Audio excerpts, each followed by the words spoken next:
ഫറവോൻ അവരെ പിന്തുടരുവാൻ തക്കവണ്ണം ഞാൻ അവന്റെ ഹൃദയം കഠിനമാക്കും.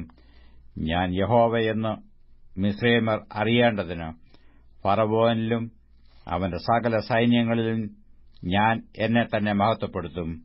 അവർ അങ്ങനെ ചെയ്തു. ജനം ഓടിപ്പോയി എന്ന് മിസ്രയീം രാജാവിന് അറിവ് കിട്ടിയപ്പോൾ ജനത്തെ സംബന്ധിച്ച് ഫറവോന്റെയും അവന്റെ ഭൃത്യന്മാരുടെയും മനസ്സ് മാറി.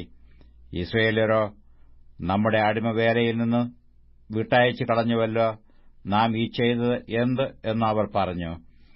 പിന്നെ അവൻ രഥം കെട്ടിച്ചു പടജനത്തെയും വിശേഷപ്പെട്ട 600 രഥങ്ങളെയും മിസ്രയീമിലെ സകല രഥങ്ങളെയും അവയ്ക്ക് വേണ്ട തേരാളികളെയും കൂട്ടി. യഹോവ മിസ്രയീം രാജാവായ ഫറവോന്റെ ഹൃദയം കഠിനമാക്കിയതിനാൽ അവൻ ഇസ്രായേൽ മക്കളെ പിന്തുടർന്നു. എന്നാൽ ഇസ്രായേൽ മക്കൾ യുദ്ധസന്നദ്ധരായി പുറപ്പെട്ടിരുന്നു.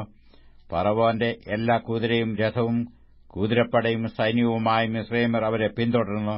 കടൽക്കരയിൽ ബാൽസഫോനു സമീപത്തുള്ള പീഹഹീരോത്തിനു അരികെ അവർ പാളയമിറങ്ങിയിരിക്കുമ്പോൾ അവരോട് അടുത്തു